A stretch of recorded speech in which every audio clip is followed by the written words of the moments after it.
மக்களை தேடி மருத்துவம் திட்டம். ஸோ ரொம்ப ரொம்ப இம்பார்ட்டன்டான ஒரு ஸ்கீம். இப்போ எப்படி நம்ம தொற்றா நோய்களை வந்து ஒழிக்கிறதுக்காக தமிழக அரசு நிறைய இனிஷியேட்டிவ் மேற்கொள்றாங்க.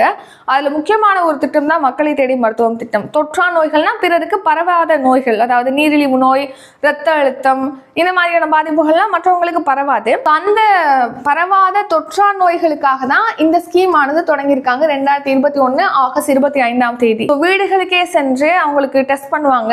டெஸ்ட் பண்றதுல அவங்களுக்கு இந்த மாதிரி ஏதாவது தொற்றா நோய் இருக்குன்னு உறுதிப்படுத்தினாங்கன்னா அவங்களுக்கு தொடர்ந்து சிகிச்சைகளானது இந்த திட்டத்தின் கீழ் வழங்கப்படுது. இப்போ 2.20 கோடி பேர் பாத்தீங்கன்னா இந்த திட்டத்தின் கீழ் பயன்பட்டு இருக்காங்க. ரீசெண்டா போன வருஷம் கூட ஐநா விருதானது மக்களை தேடி மருத்துவம் திட்டத்துக்கு வழங்கப்பட்டது. இந்த மக்களை தேடி மருத்துவம் திட்டத்தின் கீழ் பாத்தீங்கன்னா மக்களை தேடி மருத்துவ ஆய்வக திட்டமானது 2021 ஆகஸ்ட் 5 கன்னியாகுமரியில தொடங்கி வச்சிருக்காங்க. ஸோ ஒரு ஆய்வக வசதி கொண்டு வந்திருக்காங்க. அதுல பல்வேறு நோய்களுக்கான பரிசோதனைகள் டெஸ்ட் பண்றது அப்படிங்கிறது நடத்தப்படுகிறது. பரிசோதனைகளானது செய்ய முடியும். அடுத்து தொழிலாளர்களை தேடி மருத்துவம் திட்டம். இது பாத்தீங்கன்னா போன வருஷம் ஜனவரியில் ஸ்டார்ட் பண்ணியிருக்காங்க. மக்களை தேடி மருத்துவம் சக்சஸ் ஆயிடுச்சு அந்த ஸ்கீம். ஸோ அதை எடுத்து இது மக்களை தேடி மருத்துவம்ங்கிறது என்னது, அந்த நோயால் பாதிக்கப்பட்டவங்களுடைய வீடுகளுக்கே சென்று சிகிச்சை அளிக்கிறதுக்கான ஸ்கீம்.